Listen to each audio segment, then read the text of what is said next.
Welcome to Revolution Against Evolution. I'm your host, Doug Sharp. I'm your co-host, Rich Gear, with you, and we're going to talk about a three-letter book of the Bible, and it's not about employment. Book of Job, yeah. Yeah, it's J-O-B, it's Book of Job, and it's interesting, Doug, because that book is used a lot in creationist circles. Yes, it is. Actually, chapter 38 and 40, is that the one, or 40? Or 40 and 41. 40 and 41 with Behemoth and Leviathan. And 38 is pretty used quite a bit by creationists as well. Yeah, so it's... Because it really brings out a lot of interesting facts about God's creation, which the Bible talks about. But tonight what I wanted to do was to focus a little bit in the center of that book, where we have the book of Job is talking about a trial that this fellow underwent, and he had a number of I guess it was 3 comforters that came to 3 guys, and there was actually a 4th guy. Yeah, there was. Yeah. Elihu, I think, is the 4th one, I think. Right. Yeah, but he comes in a little bit later. And he's the only one at the end who doesn't get castigated by the Lord, because the other 3 were given all kinds of opinions. Before we get into that, Doug, the thing about Book of Job is, to me, interesting. Number one, it's reportedly the earliest actual book written. Right, yeah. Okay, now, the book of Genesis talks about earlier things in history, and some of the things, there's a theory that a lot of stuff may have been written down, that Moses codified and put it into what we know as the book of Genesis. But the actual book itself of Job seems to be written about the time of Abraham. Right. Abrahamic times anyway. It's something in the feel of it and the historical of it, what's interesting. And so to have the creation stuff, that's kind of neat the way it is. But also what I think is one of the fascinating books, it's one of the few books of the Bible, surprisingly so, that actually gives you a glimpse behind the scenes of what's going on in heaven at the time. Really, we don't get a lot. For a book about God, most of it is talked about things that are happening on this earth. That's right, yeah. It's very unusual. We don't really get this in Job in the beginning, when the sons of God, which are angels, coming up and they're talking to God, and then Satan comes up before him and accuses God of playing favorites and that kind of stuff. The only other one, another one we read about is when Jesus talks about Lazarus, the rich man and Lazarus. Jesus gives a little behind-the-scenes glimpse of what it's like.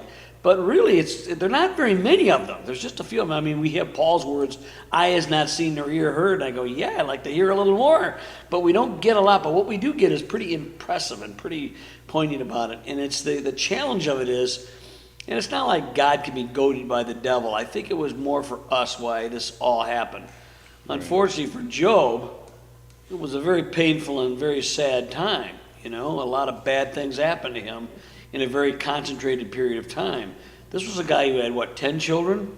10 children. And they were all wealthy. He was wealthy. Yeah. And I was reading in, I think it was Job chapter 30, about how well he was respected in the community. Oh, yeah, everybody loved him. And everybody loved him. He took care of the widows and the orphans, and he was upright in the sight of God, and God pointed out to Satan, well, here's a guy that is righteous in all his ways. And long before Mosaic law came in, he was doing animal sacrifice. He was doing sacrificing to God according to whatever law was around then. I don't know, it was, obviously the type of it must have been from early as Genesis, when God gave the animal skins. Right. And an animal had to die as a type of Christ, we believe, and the analogy holds it very well. But he was doing those things. And then all of a sudden, Doug, what happens? We had a bunch of things happen. Yeah, there was several calamities that happened to him. First of all, he lost all of his cattle and all of his, and then a lot of his workers got nailed, and then his entire family were taken away, except his wife got taken away. All of his 10 children were killed in tornadoes or some kind of storms. Something like that. Yeah. And so he lost his property, he lost his family, and then that wasn't enough, because the devil kept saying, well, yeah, okay, but you protected, because God said you could touch it, you could do everything, but you can't harm him. Right. and the Lord let him do things. And then finally he says, well, you know, Job won't curse you, because the wife kept giving up. The wife says, why don't you just curse God and die? Literally, it's bless God and die, but the way it is, it means just curse him and get it over with, because your life is... Because then God even allows him, but he says, but you can't kill him. Right. But I'll let you But afflict it his was body. at that point that Satan lost the bet. Yeah, he lost the whole thing, and you don't hear from Satan anymore in that book. Not at all. Yeah. And I don't think his wife was mentioned after that. Was she? Or No, and that's the thing I wonder about that. Does she die, or does she? Because the end of the book is kind of like, it's really like, well, everybody lives happily ever after. But the damage that happened, and this thing as Christians, we have to understand, because good things can happen to you again, doesn't mean the bad things didn't happen, or that the feelings of what happened are done away with. His first 10 children were still dead. right? Yeah. He got 10 new children. Was it from the first wife? You know, Doug, it doesn't say. Did he have more than one wife? It doesn't say. All we know is that his fortunes were restored. His body was afflicted. I mean, he had boils. He was scraping the boils on his skin.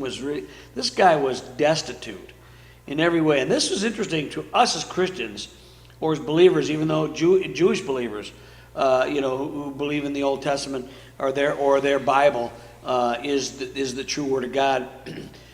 Job didn't have any of these. He didn't have anything written like we do.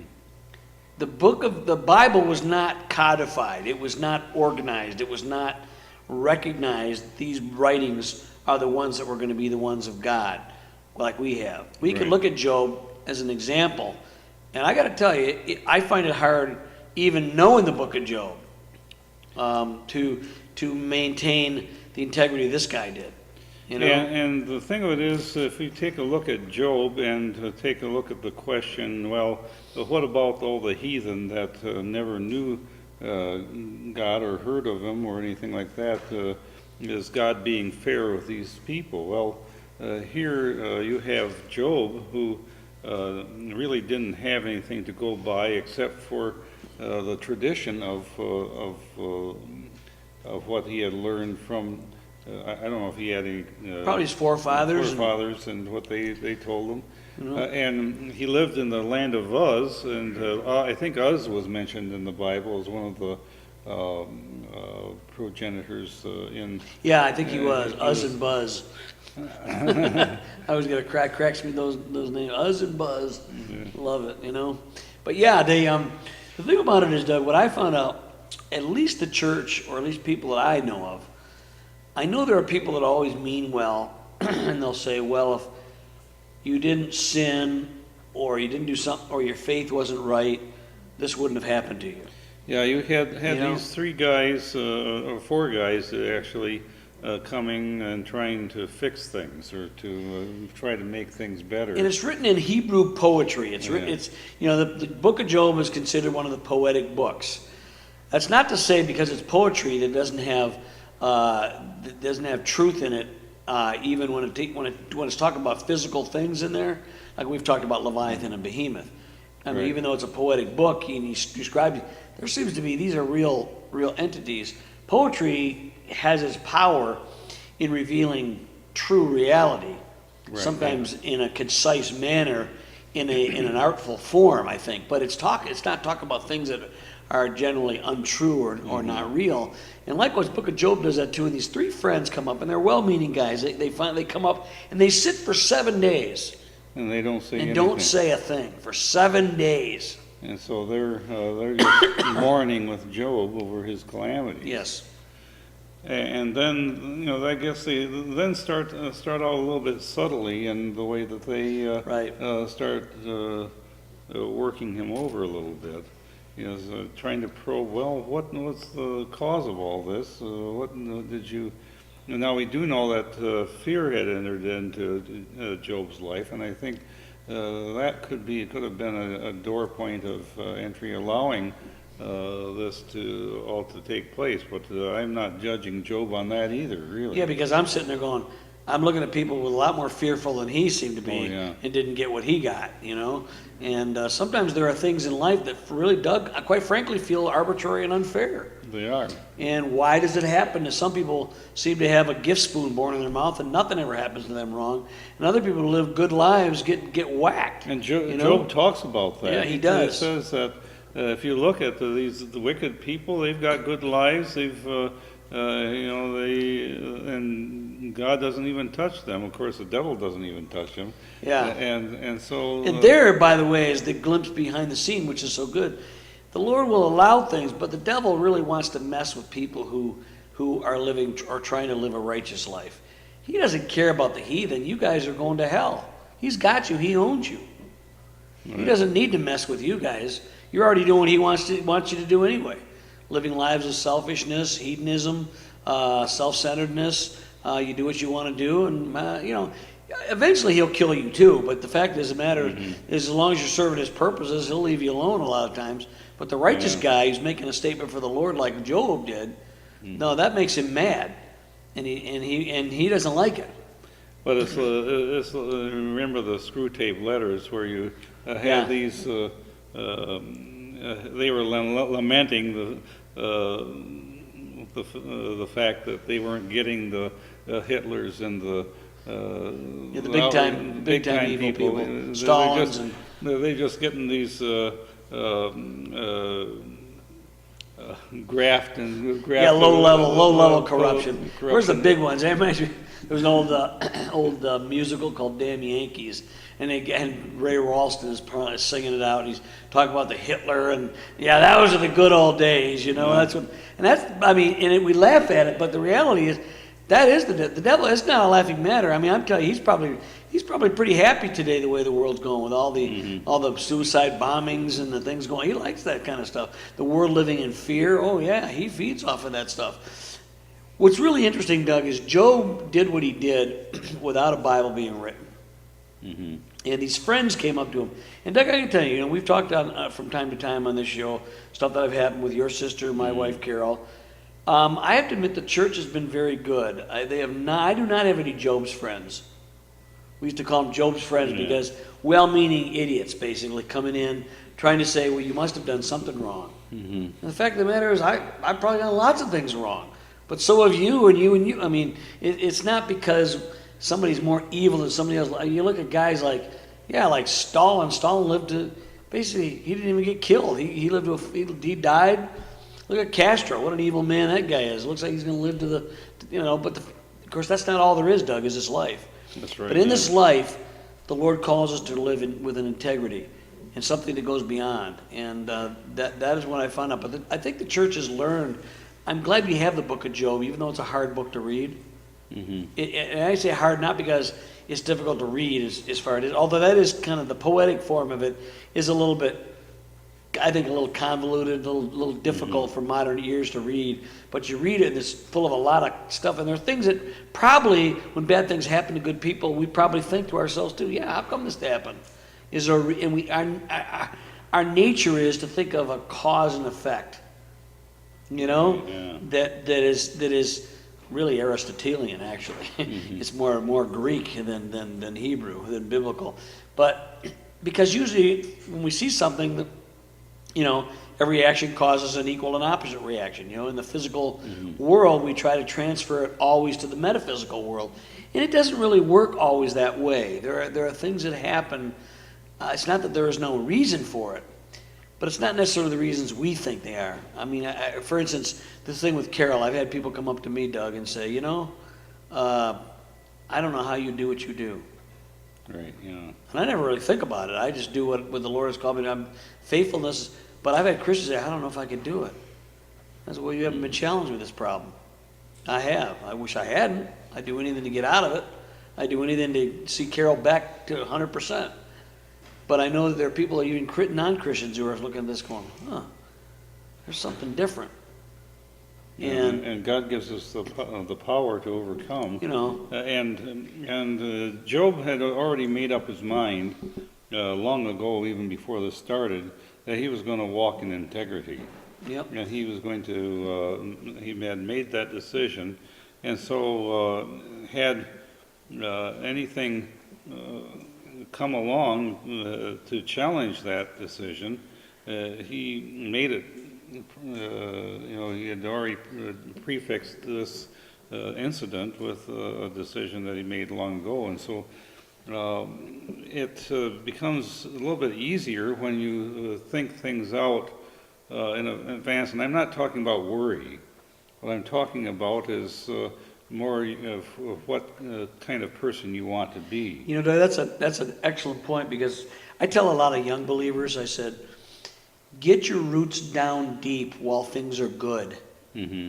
Because they won't always necessarily be good. They might be, I wish everything would be good for you, but I know that generally speaking, Doug, things in this life don't always turn out for the best. I mean, as far as the way our flesh would like. Bad things happen to good people.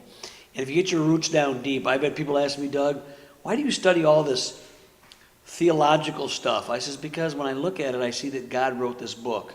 Mm-hmm. And that even though bad things have happened to me, I know there's a God in heaven. I'm not stressing about the fact, is there really a God? Has he abandoned me type things? He's told me he would never leave me or forsake me. But more importantly, I see, Doug, like the prophecies that predicted Christ coming. Mm-hmm. I see the science that you and I talk about week after week, how it's been vindicated over and over again. I see the archaeology. All this stuff that seems like abstract to many people is food and drink to me. And it's allowed me to hold on to things that I wouldn't otherwise do it. I look at people. Let me tell you a story. I used this at church this week, Doug. Brian Holder gave it to me, and I know I'm probably dominating this thing, but this book really challenged me. And it's a story about 150 years ago. On the East Coast, they had a very savory fish. It was a codfish. And you may have heard the story. I'd never heard this till Brian Holder shared it with me the other day, a friend of ours who's been on the show before. But this fish was really, really tasty. They wanted to figure out a way to transfer it over to the West Coast. So they figured, well, let's freeze it. First of all, that refrigeration had come in by that time. It was about 150 years ago. They were able to do refrigeration boxcars. But by the time they got to the West Coast, it tasted bland and didn't taste good at all. So that didn't work. So they thought, well, you know what we need to do? Let's put it in its own natural environment with all the same kind of water and the temperature and everything good. They got it all over the West Coast, bland and tasteless again. Finally, a fish expert said, you know what they need? They need a predator to be put in there with them. It causes a little stress in their life. And it's a little hard. And they did that. That food tasted great. It was very. I liken that to the way we are in Christian. It's not like the Lord likes to make us suffer. But I'm telling you, to be the people of God he needs you to be, to have a flavor instead of some. I tell you, the most boring people are those who never have anything go wrong with them. They are the most boring, untasteful Christians. They do not reveal the flavor of God at all. Okay? Right, yeah. And not because I want people to suffer or that God wants that, but unfortunately, Doug, in this world that is broken, apparently our natures need some of that to bring us to the point of who we're really supposed to be in God. The world would say you get a little street cred, because you've gone through some stuff and they know it, and you've maintained your integrity. That's what Job did, Doug. Mm-hmm. So I told that story. I hope that wasn't too side of a detour, but because it just came to me. I like that because for me it was going into the Navy. Navy, yeah. And that was even though I really had it made in the Navy in terms of the kinds of duty I ended up with. It was still a very stressful time for me, in that. The uncertainty of what the Lord was doing with me. And finally, the Lord revealed to me that I just needed to bloom where I was planted. And that anything that I'm, wherever I am, or whatever I'm doing, is where the Lord wants me to be the best that I can under the circumstances that I'm at. Mm-hmm. And I think that's what was happening with Job. Job had lost all of his credibility as well as anything else. He used to be revered in the streets. People would bow down and respect him and honor him and come and ask him for wisdom and knowledge and what. But now. After all this stuff happened to him, nobody really wanted to be around him, and even those three guys, which we and then the fourth one is, again, I think his name is Elihu, I think. Elihu, yeah. He's the only one that was not chewed out. His advice seemed to be pretty, the other three really the advice didn't seem all that bad, just reading it on the surface. But the Lord said, no, you guys don't know what you're talking about when it finally gets right down to it. But what's interesting about it is those four, the three mainly, most of the book is the narrative of the three and Job's responses, were the only ones that actually showed up. Right, yeah. Even the wife said, give up and die. Right, yeah. I mean, the wife didn't look too good in this whole situation, But I was reading some of these things, and it really got tedious what was going on with these It guys. does. And, it's sort of like reading Talk Origins, if you're a creationist, reading Talk Origins, you get some of these arguments that are going on, and They're really bad. you say this just makes me want to vomit, but, like in chapter 15, here's what is going on. Eliphaz, he reproves Job, and he says, then answered Eliphaz the Temanite, and he said, should a wise man utter vain knowledge and fill his belly with the east wind? In other words, you're full of hot air. Yeah, that's what he's telling them. Should he reason with unprofitable talk, with our speeches wherewith you can do no good? Yea, thou cast off fear and restrains prayer before God. For your mouth utters your iniquity, and you choose the tongue of the crafty. Your own mouth condemns you, and not I. And yes, your own lips testify against you. Are you the first man that was born, or were you made before the hills? Have you heard the secret of God, and do you restrain wisdom to yourself? What knowest thou that you know not? What understands you which is not in us? With us are both the gray-headed and the very aged men, much elder than your father. Are the consolations of the small with thee? Is there any secret thing with thee? Why does your heart carry you away? And what do your eyes wink? And so he was really letting them have it, He was. What is it, his name? Eliphaz? Eliphaz, yeah. And so he really goes after Job, and it actually starts out in the first few chapters sort of kind of late. Yeah, they're being a little. I call this. What about that? And basically then, weasels. And then Job defends himself. I've been good. I've been doing all these different things, and I haven't really figured out what. It kind of reminds me of the humanness of Job. Is like, I'm trying to do all this, and then you're piling it on. Yeah. And I'm going to defend. It reminds you of Paul. Remember when Paul, he was accused by these people. You're making me act like the fool now, Yeah. And so Job was trying to justify himself, and in the end of these diatribes that they get back and forth. And as I say, read this book is really it's a tough read, I think, in some respects. I mean, you go in and back and forth, but what these are is the sum total. Nothing really new under the sun has come up with when bad things happen to good people. These guys come up with all these answers. And the Lord at the end, when he comes out, the voice comes out of the whirlwind. And he says, what do you think you're talking about? Yeah. You don't know what you're talking about.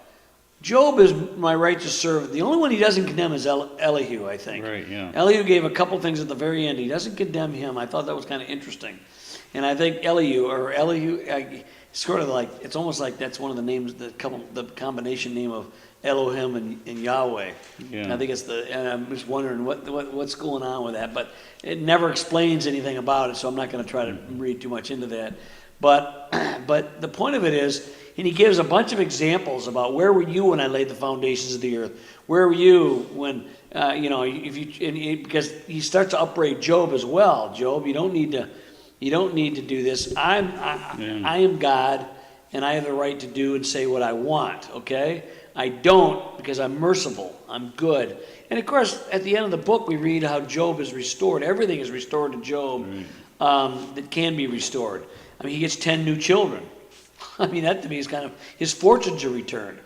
He lives to be 200 years old. Lives to be 200 years old. That's what I'm saying. I mean, Abraham was lived to be 175. So we're talking about the time between Peleg and Abraham. Okay, Terah lived 205, I think. And so we're talking about that time period, which is about, 2100 BC or something like that.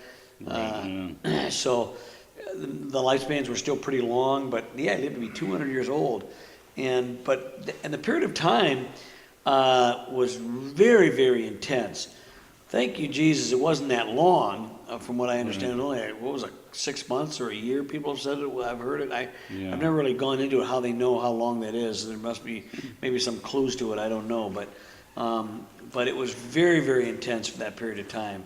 But I mean, the voice comes out of the world when he talks. That's where he talks about, like I say, Leviathan and Behemoth. It talks about the springs of the Springs of the sea. and the whole hydrological cycle, the dividing of the water course, overflowing of the waters, and causing it to rain on the earth, and where no man is, and satisfy the desolate and waste ground, and so there's just a lot of things in here that are scientific that you can mine out of this.